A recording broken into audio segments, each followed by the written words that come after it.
Sometimes stress feels like the only constant, and I know that stress may lead to heart disease and stroke. So today I decided to put my phone down and simply breathe. I'm focusing on what I can control, like turning little moments into me time to help my mind, heart, and body. I'm reclaiming my time. Deep breaths for just 1 minute, a walk with my dog, or calling a friend. This is my time and my health, and moment by moment, I'm owning it. Good afternoon, everyone. Welcome. My name is Dr. Yolanda Hancock, and I have the honor of serving on the Executive Board of Directors at the American Heart Association, Greater Washington Region. Thank you so much for joining us today for this very important community conversation. It's my time, the female imperative to reduce stress and take charge of our health. I'm excited. I hope you are too. This program is brought to you in partnership with one of the American Heart Association's allies in combating heart disease, Suburban Hospitals in Bethesda, Maryland. Shout out Bethesda. Excellent, excellent. Suburban Hospital and its generous donors have been dedicated to educating and supporting women for decades. In fact, today is the 21st annual Women's Health Symposium dedicated specifically to this topic. So let's give them a virtual round of applause. Like I do when I used to teach elementary school, we're giving a round of applause. Before we begin, I want to thank today's proud local sponsors. First is the American Heart Association's Go Red for Women, designed to increase women's heart health awareness and serve as a catalyst for change to improve the lives of women globally. So we're not talking just here in the DMV, we're not just talking around the United States, but globally. We also want to thank JB and Maurice C. Shapiro Endowment for Women's Health, who has supported the Women's Health Symposium for over 20 years. Now that's commitment. I have dedicated my entire career to advocating for others and to help create spaces for individuals and communities to be able to advocate for themselves in every way imaginable, from advocating in the doctor's office to advocating via voice and vote.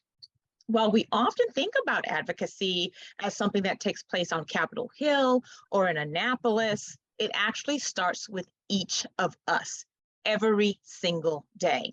As a practicing physician, public health expert, entrepreneur, mother, daughter, woman, just in general, right?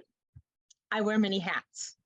I'm sure as you are tuning in that I am not alone, that there are a number of women tuning in today that are also historical and current multitaskers. We have committed our lives to being the multitasking queens of the world, right? So despite our best intentions, we struggle to prioritize ourselves the way that we prioritize others. That changes today. It is your time, all right? So I want you to say that with me right now. It's my time as we get ready to get into this really delicious, necessary conversation. So with the demands each of us face in our daily lives, I invite you to take a moment, take this 60 minutes to learn how stress can affect our heart health, our bodies, our minds. As my grandmother would say from Louisiana, from your rooter to your tutor, from the crown of your head to the soles of your feet. One shero that we get to hear from today, she lives the "it's my time" mantra every single day. She's a SCAD survivor, something called spontaneous coronary artery dissection, and we'll hear more about that later. This SCAD survivor, Donnice Taylor. We're blessed to have Miss Taylor here, both literally and figuratively, as a champion for stress management and self-advocacy. And we look forward to hearing more of her, not just survival story, but how she's thriving. We also, from a clinical perspective, have Jean-Marie Gallagher, the manager of the Cardiac Rehabilitation Center at Suburban Hospital. Jean-Marie will discuss the whys and hows of taking care of our hearts from a provider's perspective. It's our goal today in this hour to understand the imperative, the vital importance of not just knowing the signs and symptoms of a heart attack or a stroke, but how do we take action, both in terms of prevention and intervention? And even more importantly, how do we as women take charge? But before we begin, I want to mention a few housekeeping items. One, we will do our best to answer all of your questions throughout the program, and I know by the end of this, you will have a lot. If you do have a question, please use the question and answer box located at the bottom of your screen. So take a peek, see where that is right now, all right? Today's presentation is being recorded. Yay, we'll have this information into perpetuity. And it will be available in the coming days for you to view again and again, take some notes, but it's also available for you to share with family and friends, because we know sharing is caring. All right. And then thirdly, and most importantly, your feedback is important to us. It helps us continuously improve these conversations. At the end of the program, there's going to be a link for a brief evaluation that's going to pop up on your screen. Please take a moment to complete the evaluation, as it helps us plan for future programming for you as our community members. Another opportunity, you guys, for advocacy. So make your voice and your request heard by completing that evaluation. I thank you in advance. Now, I want to get into this really good conversation. I want to introduce our guest. First, we will start with Miss Donnice Taylor. I want you to please tell us about yourself and your journey to heart health. Just first note, it's Tyler, Donnice Tyler for everyone. I'm 51-year-old, married, active mother of 2 young men. The oldest is 20. My youngest will be 17 soon. And they're both athletic scholars. So busy mom, always at a practice, an event, you know, something going on. And then me, I'm always volunteering here and there. So yes, multitasker 100% of the time. Excellent, excellent. Thank you for that. And my apologies in the mispronunciation of your name. I'm often sensitive to that because I'm Yolandra, but I often get called Yolanda or Yolanda. So it has been corrected and duly noted, my love.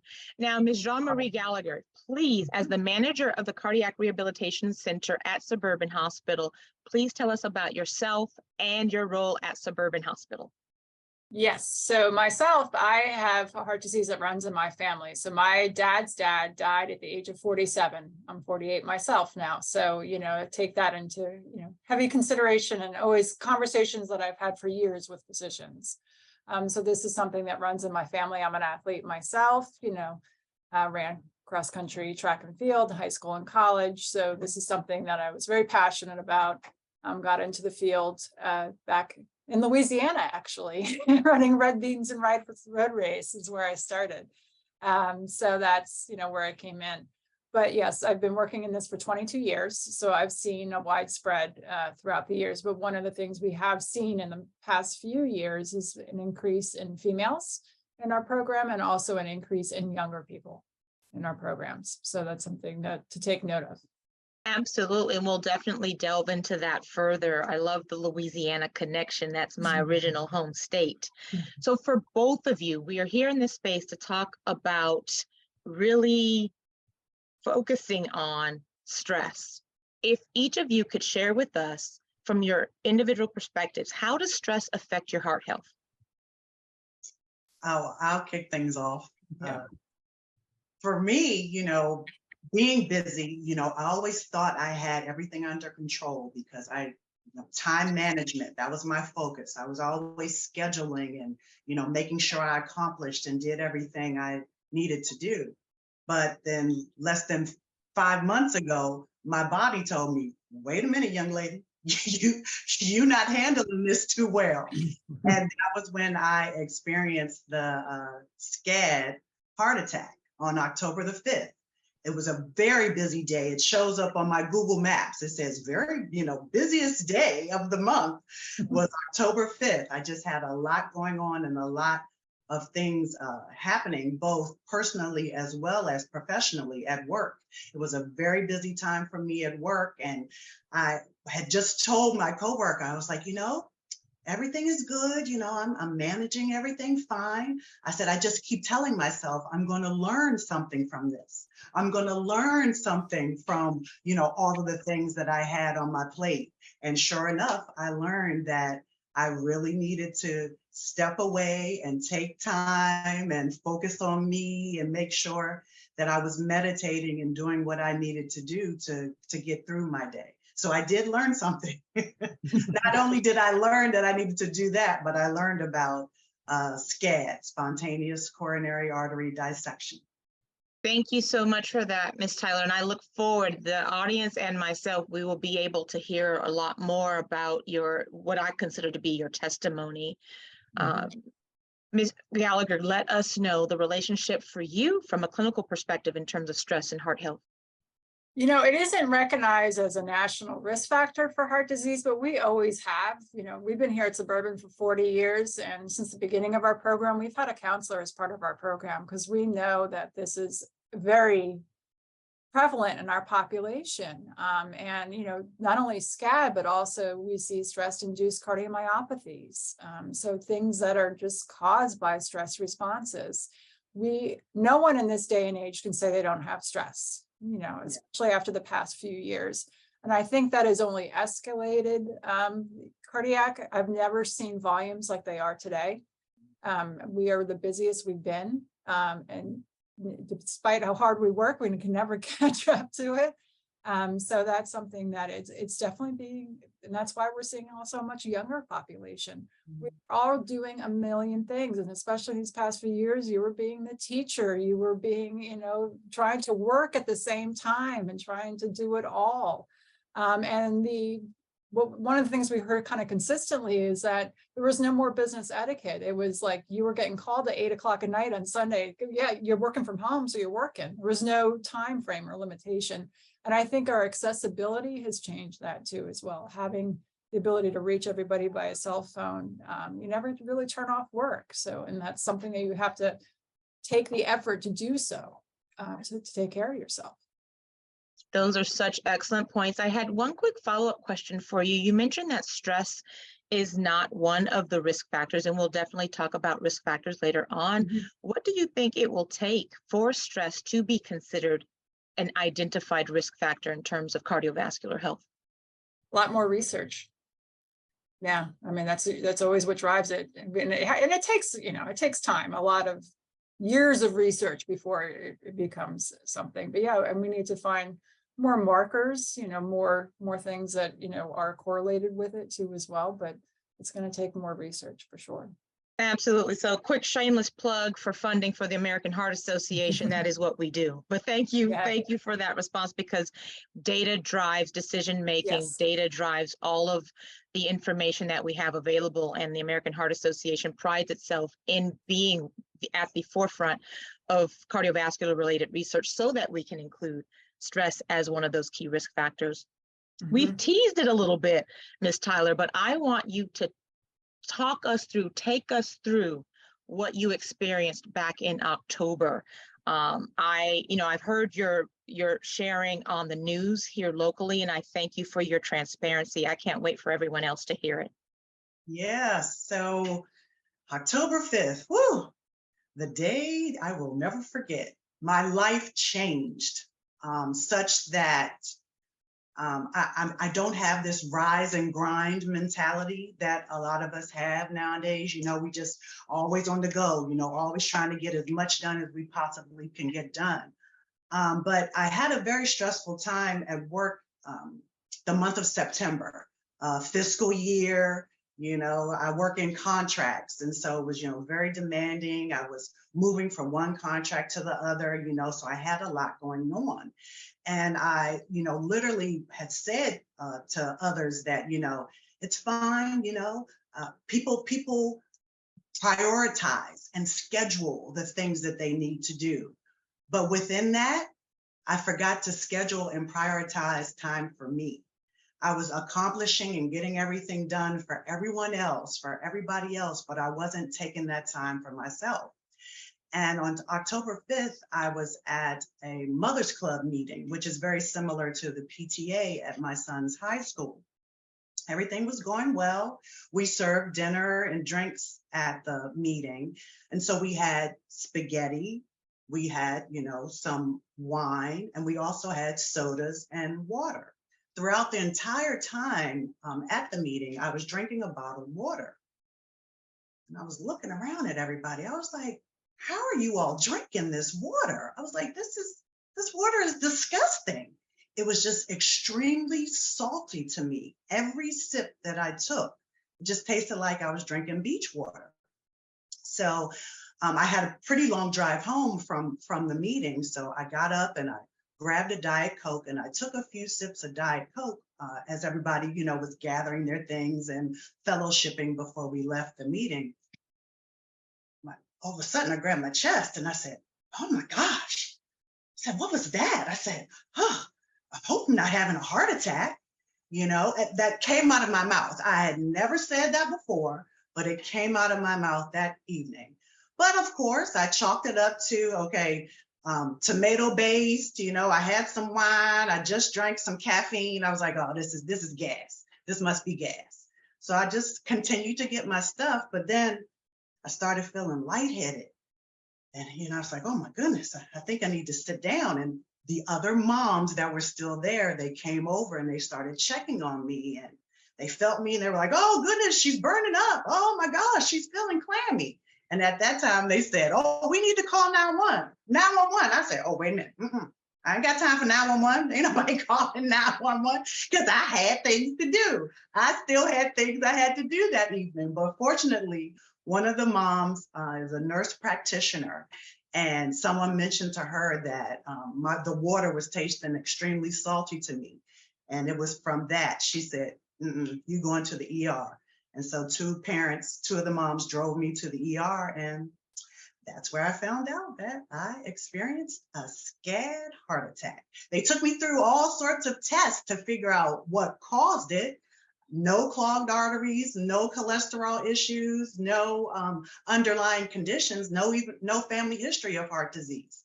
And that's when they told me that it must have been the fact that I'm perimenopausal and stress that caused it.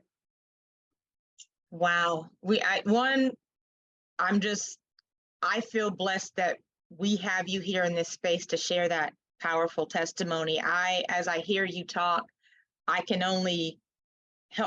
help but identify in your conversation how I would have responded very similarly in that rise and grind space. And I can imagine that a lot of people, if we can get reactions like everybody raising their hands to say you are not alone in that process, and how blessed the right people were in that space to help you, right? Dr. Hancock, if I had not been at that meeting, I, hands down, would have drank some water, taken an antacid, and laid down. Wow, it's women serving other women and saving us, right? When we're not necessarily the space to be able to save ourselves. There's someone else there. Ms. Gallagher, can you speak to what Ms. Tyler mentioned? See, I'm about to call you Dr. Tyler. I'm putting it out there. I don't know what the plan is. I'll receive it, sis. Ms. Gallagher, can you let us know? She mentioned a couple of symptoms that we classically don't define as heart attack symptoms. Can you talk to us about how women may present differently with heart attack as compared to men? So first of all, we give birth to children. So our pain tolerance is like through the roof. So women always describe it, oh, it's not, it was nothing. It was just a little something. And men tend to describe it as, oh, it was an elephant sitting on my chest. So, that's the different variants there. But it's, and it's more of the other symptoms, the shortness of breath, the cold, clammy, sweaty feeling, the dizzy, lightheadedness, nausea can happen, all of that. But it, in her case, it was different too, because it came on when she was just sitting there after a meeting. Usually this happens with exertion or activity, but it can happen with stress too as well. So that can be, something. So she's thinking about the million things she's got to do after this meeting and the million things she's already done in her very busy day, so, when your mind's going like that, it can happen with those, but it's usually, more of the most common that we get misconstrued is gas. They think it's, acid reflux or GERD or something like that. But luckily, the sense of doom, that internal instinct that says something doesn't feel right, is what's usually universal. Very good. That women's intuition is key. Women's intuition is very key, but I'm glad you listed those out. So for those of us participating in the webinar, we now know it does not have to be the classic elephant on chest, left arm pain radiating upwards.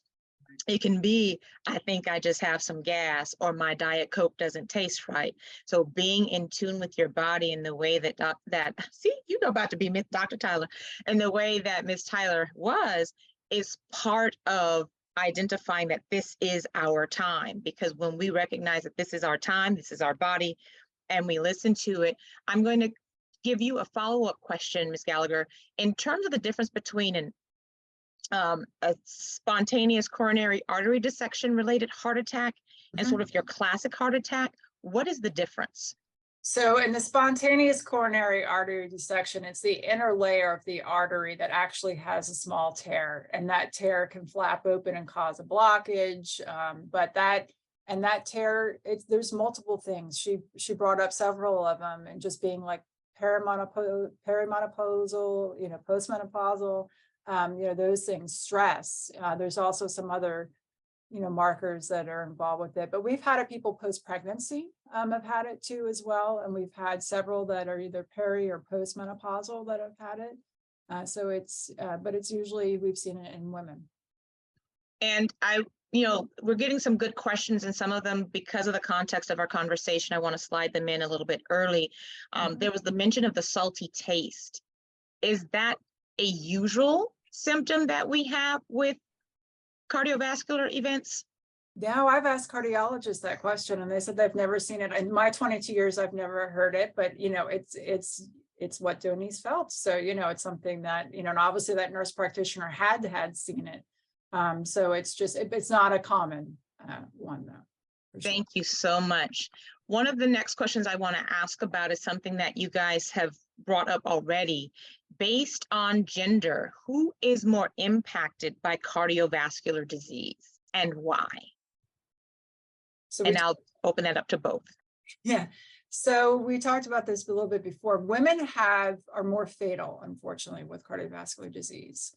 Because we catch it so late, because we have those conversations, with ourselves. Oh, this is nothing, and you're thinking about they're the caregivers, and they're, between the children or, a loved one, that they just excuse it away and ignore it. And that's why the fatality rates are higher. But as far as prevalence, it's still more prevalent in males, but it's unfortunately much more detrimental in females because it's got so late. And Ms. Tyler, before you experienced the heart attack, were you aware of this difference in terms of gender differences related to survivability of heart attacks? No, and what I learned from this too is the fact that heart attacks don't discriminate. I would not have gone to the hospital because I did not experience the pain in the left arm. I didn't fall out. I was still up and moving around, and just immediately saying, oh, this is just gas. This is just gas. But like you said, my intuition was like, well, let me have the doctor tell me that.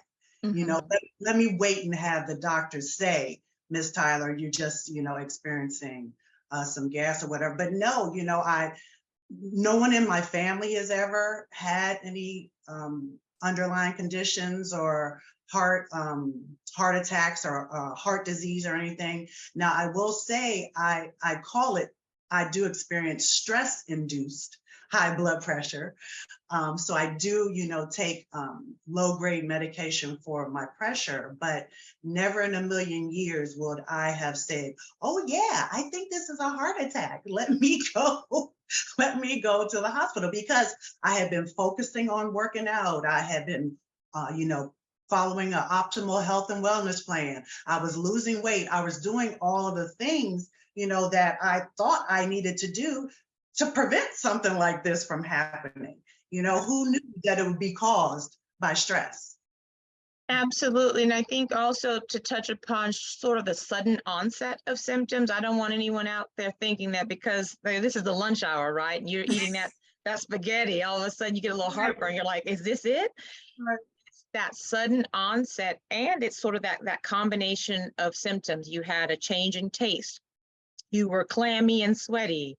You had some acute onset of pain. It's all of that together. But even in that, with that sort of collection of symptoms, still being able to sort of rationalize it away, I think that's really what I'm hearing you say is one of the most important take-home messages is one, to pay attention to the acuteness of the onset of the symptoms, two, to pay attention to how they're all sort of working together in that moment, and three, to be aware of what's happening in the body and to allow others to sort of guide you in that right direction, right?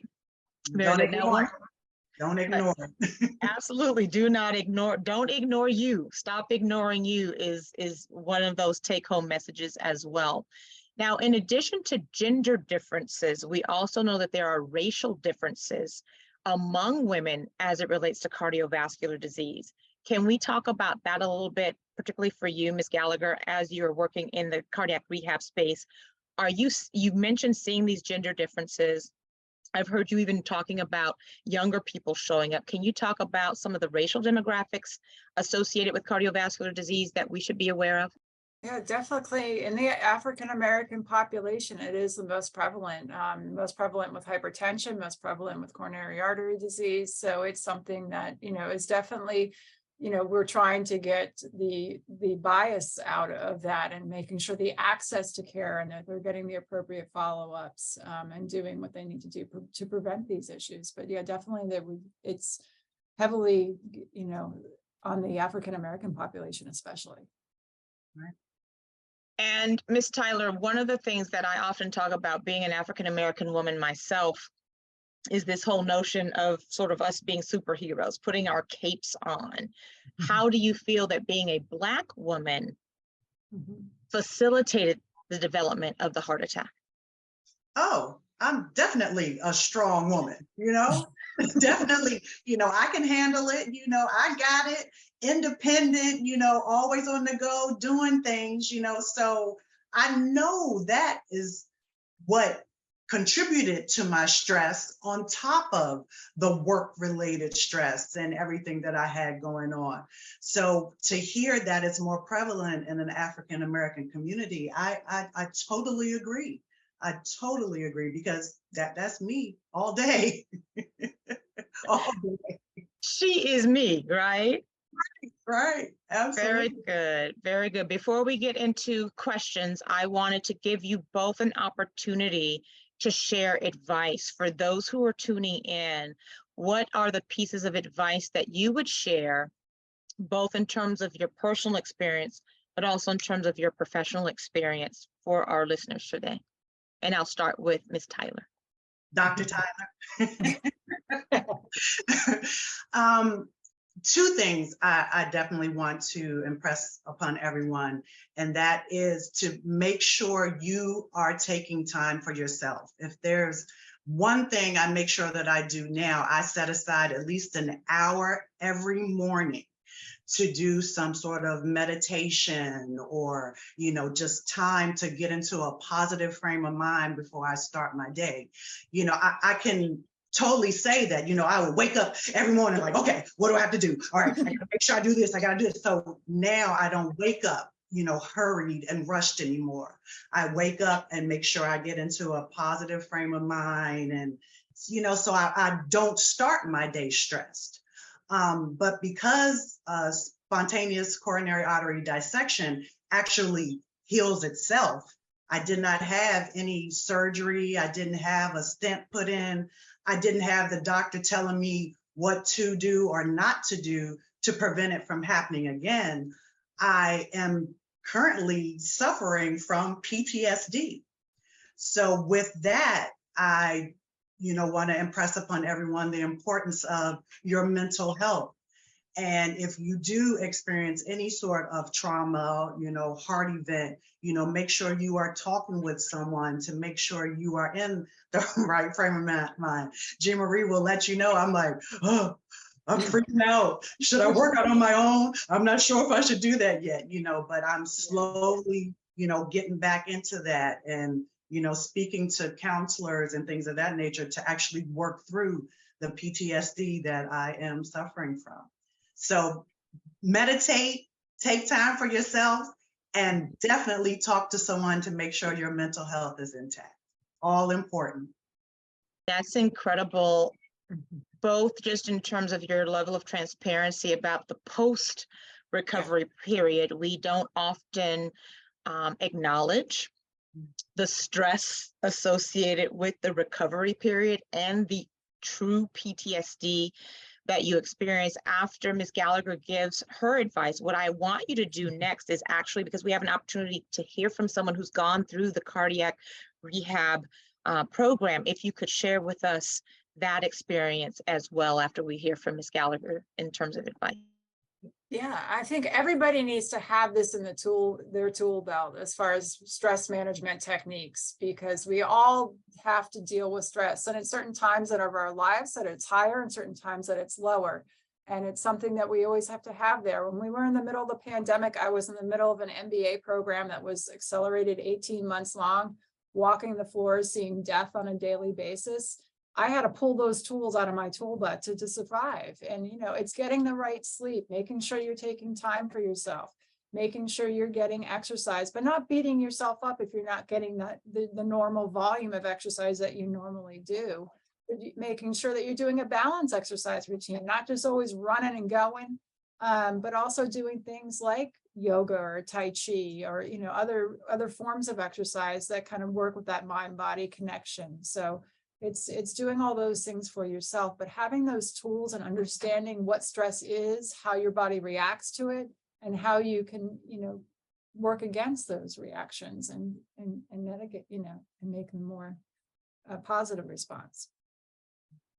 Excellent. Ms. Tyler, talk to us about your cardiac rehab experience, and then I'll add a couple of pieces of advice as well. I'm shaking my head because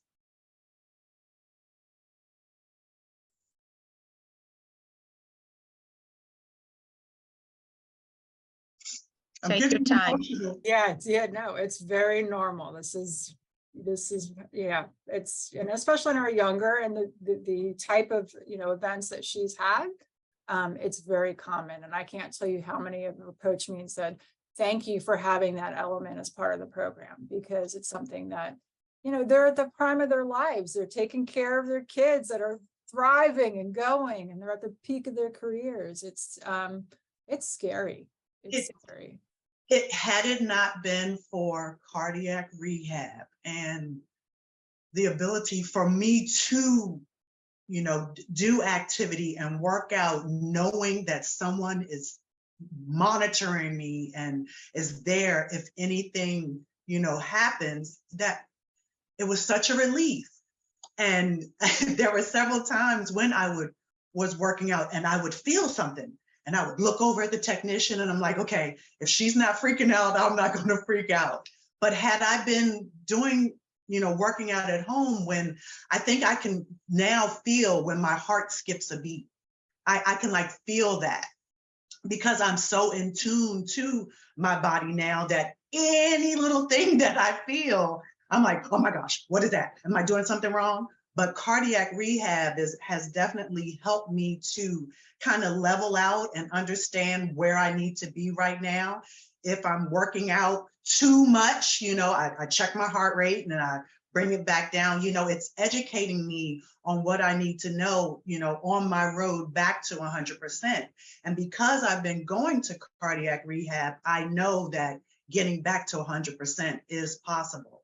if I had not been informed about cardiac rehab and I had to go through this on my own, oh my goodness, I was afraid to walk.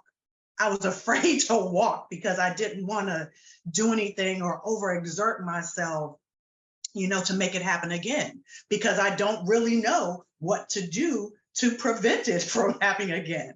When I got discharged from the hospital, they were like, oh, just minimize your stress. Who does that? How do you minimize your stress? You wake up every day stressed. I'm like, so I was stressed about not stressing, about stressing to cause another heart attack. It was just too much, but cardiac rehab has definitely helped me through that. And I'm still in it. You're not getting rid of me just yet. I'm still in it. But it's helping me understand and learn, how to monitor, what I'm doing, how not to go above and beyond and do too much, to be able to utilize these tools that we have now that tell us our heart rate and our resting heart rate and tell us where our heart rate is going. So it has saved me. Listen, I put my hand in my heart just to let you know I am here with you and for you. And, not only your transparency, but your vulnerability as well. Your ability to speak truth to your experience is literally saving lives. And so I just wanted to thank you so much for using what was a very impactful and likely, at least in that moment, devastating experience to not only transform how you live, but facilitating that transformation in others. Like I'm over here. I knew I was gonna need my box of tissue. I came ready, but I just wanted to thank you for your transparency and vulnerability, but I also want to thank Suburban Hospital for creating such a comprehensive, clearly evidence-based, but comprehensive and empathetic space for people to be able to heal, not just physically, but emotionally, mentally, in all the ways that a full recovery happens. Just wanted to create that space for gratitude. It's important. Yes. I said I was given a bunch of lemons, so life threw me these lemons. Yeah. I said, I'm going to make lemon meringue pie. I'm going to make lemon smoothies. I'm going to make lemon drops. I'm going to use these lemons more than just lemonade. Absolutely. I'm on a mission now to help and make a difference and hopefully save some lives. And you are doing it. It's You've not even already done a hope. It's actually what you are doing. And of course, representing the American Heart Association, it's all low sugar lemon meringue pie. Because we know that sugar impacts heart health. Exactly. So what I've heard you guys say in terms of advice is, one, to be aware that all women have to be aware that cardiovascular disease is our greatest threat, that more women die from heart disease than all cancers combined, that it's happening younger than we would anticipate, and that there are racial differences.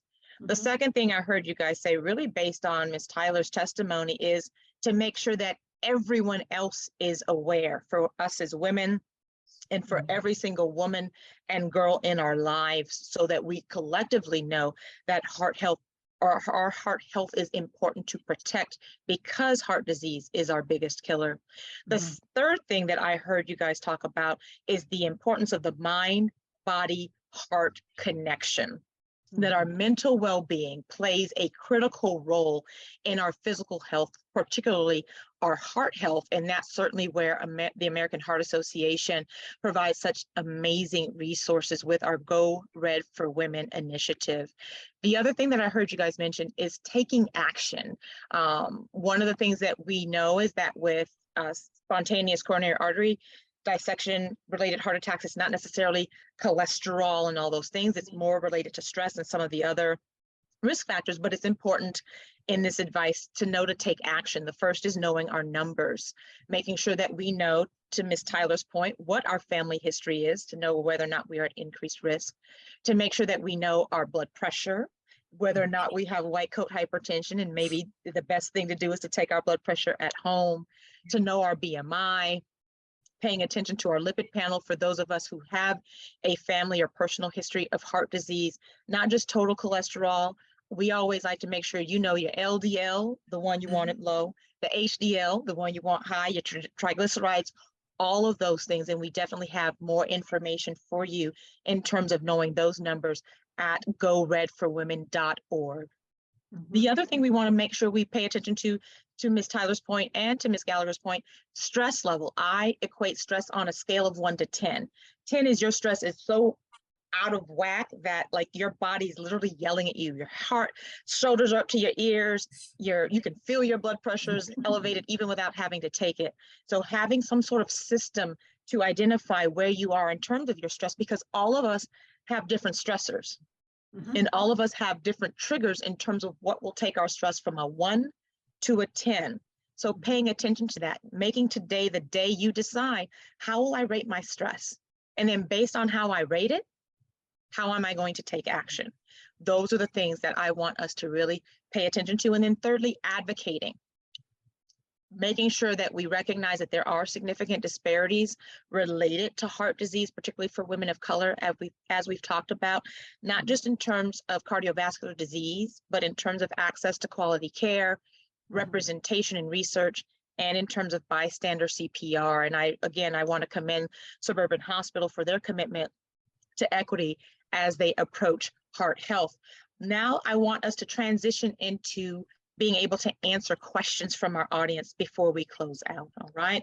So let me go to our chat to see what questions came up. I know one of the first questions that was asked was, what is cardiomyopathy?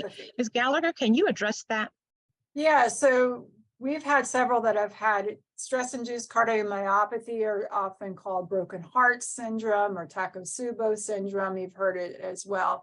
It's basically a stress response that causes what looks like a heart attack. And I've actually seen the echoes of this, and it looks, the heart is actually stunned or shunned and doesn't move as it would, as if it wasn't getting the appropriate blood flow. But it's caused by a stress response. And typically we've seen it, once with a person, but we've seen cases where it's been up to 7 times in the same patient. So it's something that can happen. And usually it's some sort of, horrific event, whether it's a loved one passing away, or caregiving for a loved one, or dealing with some sort of, trauma that it happens with. But it's broken heart syndrome because it usually happens with a broken heart. Yeah. Whenever I hear about broken heart syndrome, I really think about what has happened over the past several years in terms of the pandemic and how many people are likely suffering from that and not knowing it. Yeah. And I just call it like the heart muscle isn't functioning as properly. The function of the heart, it's not pumping blood as it should. Yes. Next question, gas without any other symptoms. Is this an indicator of a heart attack for a woman with high blood pressure? Do I need to go see my cardiologist? No, usually it is coupled with other symptoms. And I knew my mom had a good doctor when she told me, my doctor asked me to tell her that at the end of my run, if that gets difficult. And I'm like, that is the perfect question to ask, because I said, over the past decade that your minutes per mile has decreased like a minute over a decade. That's aging and, over time. If it happens from 1 week to the next week and all of a sudden it feels like it's more effort, it feels like you can't do it, and not necessarily any pain or discomfort with it, you just physically can't get up that hill, that's a red flag. So there's different, you usually have several different things that are going on at the same time. As you said, it's not just the salty water taste, it was also, she was cold, clammy, sweaty, she felt this discomfort, she was feeling woozy. It's usually coupled with all those things. Thank you so much for that. The next question is to Ms. Tyler. The first is, prior to the heart attack on October 5th, were there any clues that your body gave you that let you know that there was something going on with your heart health? Good question. I'm going to have to admit that I think it was a slow progression in that maybe about this time in 2021, I went to my primary care physician and I informed her that I was like, my heart is like racing out of my chest while I'm at work. I'm like, when stuff is going on, I was like, I can literally feel my heart pounding in my chest. So it may have been, something that was slowly progressing. I did go see the cardiologist, but, they were like, oh, yeah, it's just anxiety, just do some yoga, breathe through it. But it was my body communicating with me. I believe that something was brewing. Something was a brewing. Yes. And you bring up a good point, something that we had not yet talked about in this conversation, and it's women having voice in the medical community. And when we show up, actually taking the time to show up because something doesn't feel just right, that is another contributor as to why more women are dying from heart disease, particularly Black and brown women, because our voices aren't necessarily heard when we finally show up in those clinical spaces. So I'm glad you brought that up. Not that that's what happened with this cardiologist, but we know that data shows that when we show up collectively in emergency departments and in health systems, that it is usually acknowledged that it's more of a mental health issue, an anxiety or whatever, than it is an actual cardiac event. The next question goes to you as well. Did you experience any emotional reactions, depression, anxiety, anything associated with having a heart attack, given the fact that you had done everything right? Absolutely. The question was, did? No, I'm experiencing it now. I go through that now, which is why I am, seeking counseling. Because there are days when I know I need to talk to somebody to work through what I'm feeling, Right. So yes, absolutely. That it's all a part of the PTSD that I am going through currently. So the answer is yes, yes. Anxiety, depression, all of that.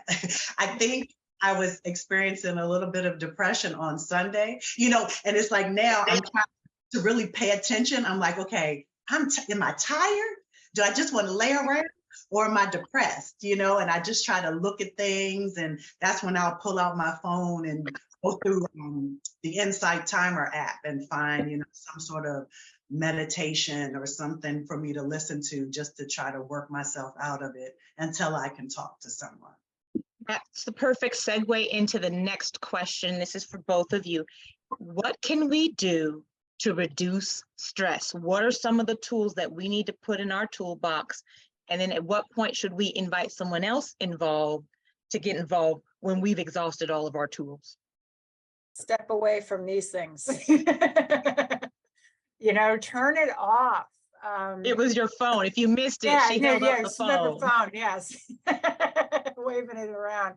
So no, it's turning it off and getting away from, and just, being, whether it's being out, going for a walk, taking in the scenery and nature, or, doing practices like yoga or other types of exercises, the deep breathing, the relaxation. There's so many different techniques that you can use. But it's so important to recognize when you are feeling these stressors, and that you're managing and being proactive and you're taking care of yourself, and that you are getting the right amount of sleep and doing the things that you need to do so that your body can recover and be recharged, and not constantly in the stressful state. It's that chronic stress over time that really does the damage. So if you don't take those breaks and you don't let yourself de-stress and get away from it, then that's where it can really impact your health.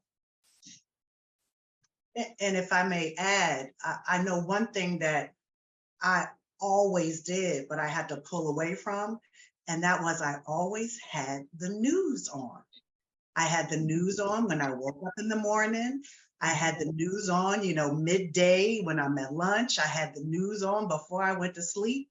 There's a lot of things going on in the world on top of what you're dealing with personally, professionally. So I had to move away from that. I don't go to sleep to it. I would fall asleep to the news. So all that was going into my head right before I went to sleep. And then I was dreaming about everything that was going on. So I will say, step away from the news from time to time. Trust me, if something big is going on that you need to know about, you'll know about it, but hearing the negative things that are being reported and what's going on in the world constantly, that would help reduce your stress levels as well.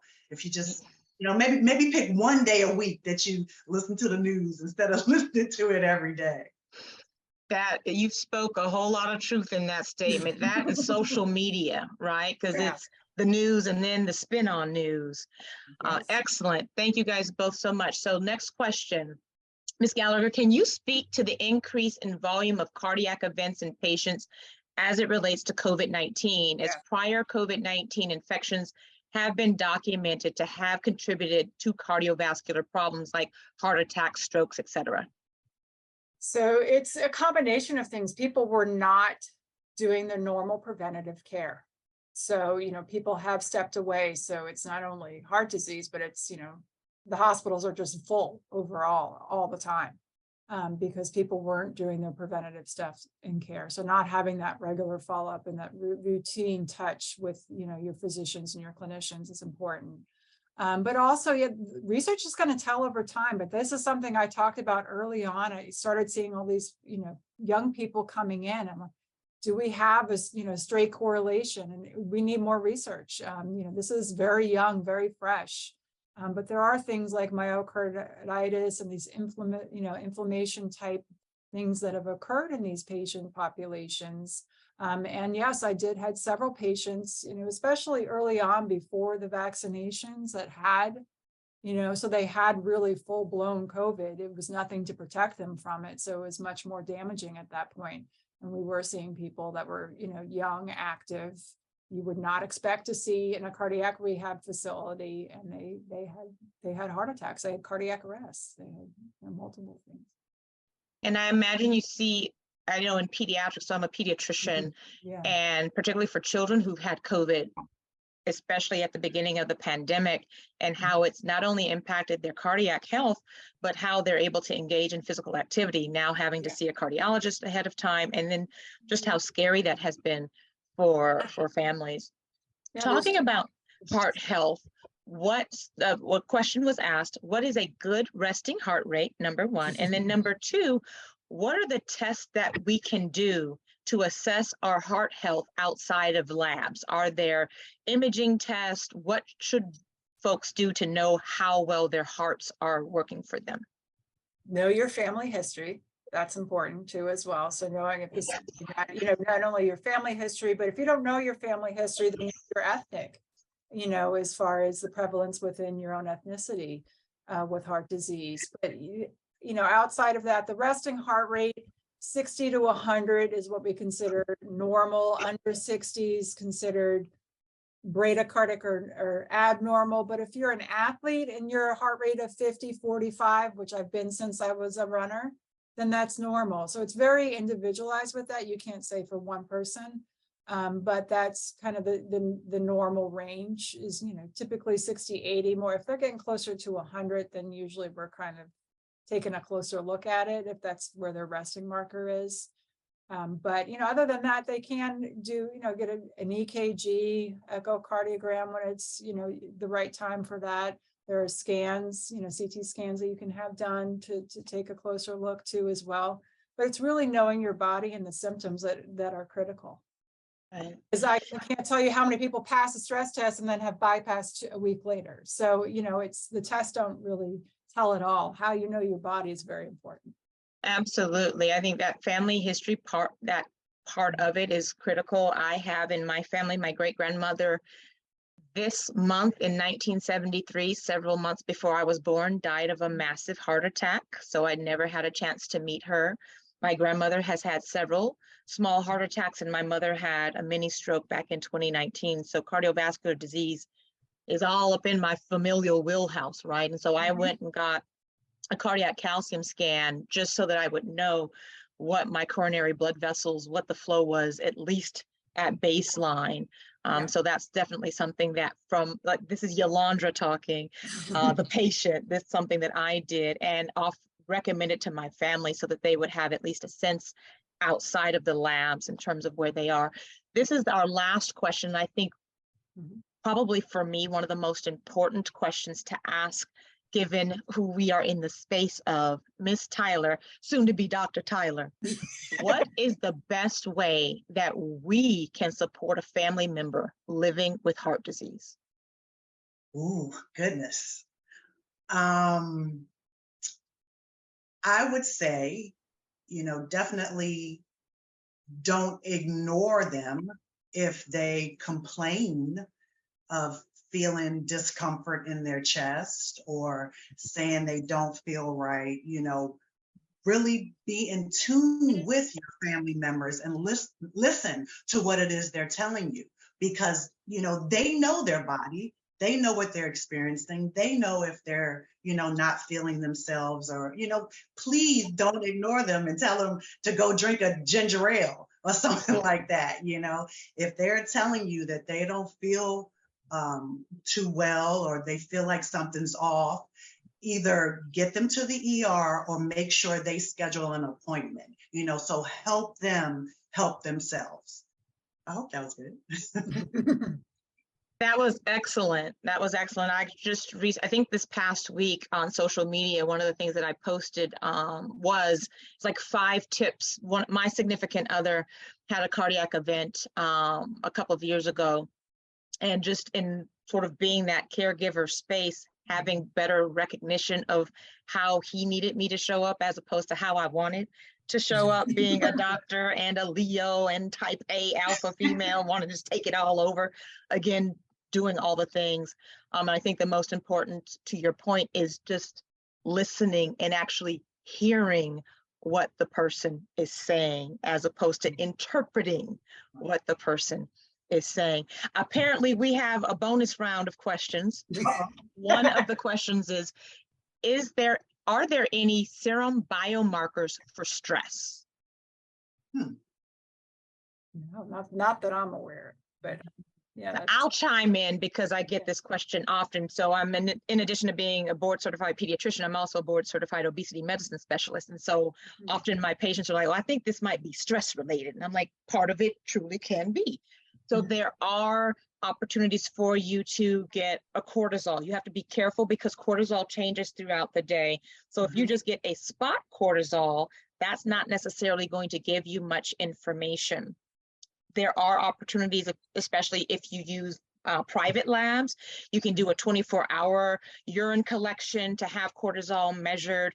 They now have salivary cortisol testing that can be done, and it's done throughout the day. So you don't have to collect a full 24 hours of buckets of saliva, but you can do it when you first wake up and at different points throughout the day. I have done that for some of my weight management clients. But what I will tell you is, you are your best stress assessment, right? Figuring out whatever tool you're going to use. It could be a check of breathing. I know for myself, the way that I manifest stress, it's all in here. My shoulders by the end of the day will be up by my ears, or I just have a sense of tightness. Ms. Tyler mentioned knowing your body. There's nothing better than truly being in tune with your body, feeling how you're breathing, how you're feeling mentally by the middle and even the beginning of your day without having to come out of pocket. You can be your own stress monitor.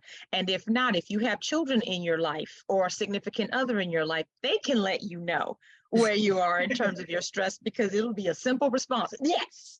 Right. That sounds like a level 10. That sounds like a level 10. So tap into those around you. We have 2 more questions coming in. Let's take a peek and see what it is we're about to ask as we wait for these next 2 questions. So one of the questions, yes, Ms. Tyler, you want to say something? Yeah, I wanted to point out that if you do go to the doctor or go to the hospital because you're experiencing some discomfort or some pain, and you want to know if it's if you're having a heart event, I mentioned that I think I actually experienced my first one back when I was 28 years old. But thinking back to that time, they did not draw my blood. You know, they did a EKG, they did an echocardiogram, they looked at everything, and just like they did at Suburban, everything looked fine. But the way they knew that I actually had some sort of heart trauma was that the enzyme troponin was present in my blood. So if you want to go and get checked out because you think you're having a heart event, make sure they check your blood and look for that enzyme. That is an excellent point, and it allows people to be equipped with the tools to advocate for themselves. When you show up in an ER and say, I would like to know what my troponin level is, and if I remember correctly, I need to collect it 3 times if the first one looks a little less. Can we do that? That's Thank right. you for that. Since I actually, from my significant other, that's what we had to do. And based on the rate of rise, I was like, what are we waiting for? When is the cardiologist coming in so that we can figure out this next step? That's when I had to pull my doctor card. That's Next right. question. My spouse recently died. I want to first just acknowledge that space and just send you some love. She said, my heart is shattered. Many times it actually aches. Should I see a heart specialist? I'm scheduled to attend grief counseling a week from now. 1, thank you for your vulnerability. And 2, I hope that we provide information that can help. Yeah, definitely go see your physician and talk to them about this and start there. And then, you know, if they need to refer you to a cardiologist, then definitely this level of stress can have an impact on anybody, and that you definitely want to get that checked out. Absolutely. And don't accept that it's just grief. You'll be fine. Make sure you actually see your primary care provider and ask for a cardiology referral.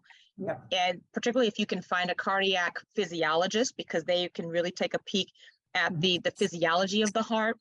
But starting with your primary care provider, a referral to the cardiologist, and then go from there so that your heart is able to heal. Last question. Why are most doctors so quick to recommend medications for women of color experiencing stress-related chest pain? Ooh-wee. Who wants to take that one? I can. Yeah, no, I mean, I think it's just they don't have the time to talk about and solve the problems, but they can give you a medication that's going to relax and take away the anxiety. So that's where you have to be proactive. I mean, I think I encourage people to be proactive. I know myself, I saw my cholesterol numbers going up over the past couple of years. And my doctor's like, oh, they're not bad yet. I'm like, no, why are we waiting? I see this every day with young people, and I have the family history. Let's do it now. And it dropped it in half. So, you know, you have to be proactive, especially if it runs in your family. But there are other ways and avenues to treat stress than just medication. So definitely, you know, you want to take a holistic approach and not just do one, do them all. Absolutely. That's an excellent response. That sums it up. You know, we'd be here another hour to really delve into it.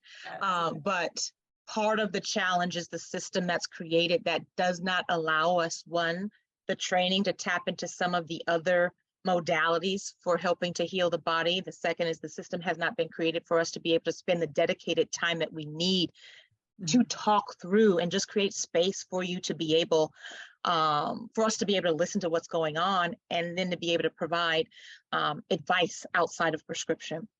I thank you so much. I want to let everyone know if your question did not get answered, we will be able to answer the remaining questions offline. There will be follow-up emails that we will be able to connect with you based on the questions that you guys have presented. First, I want to just thank you so much for being present today. For all of those who have tuned in, I thank you for dedicating time to you this afternoon.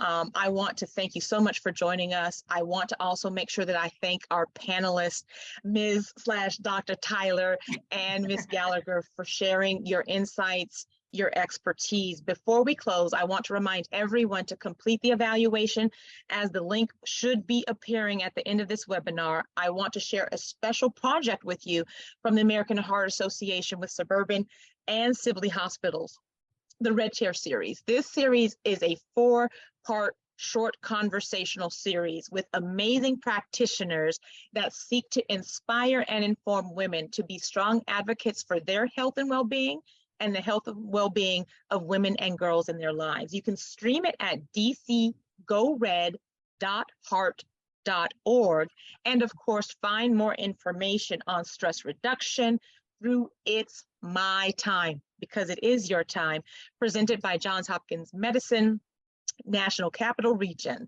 We'll end today's program by showing you a brief trailer. Thank you again so much for your participation and for your presence.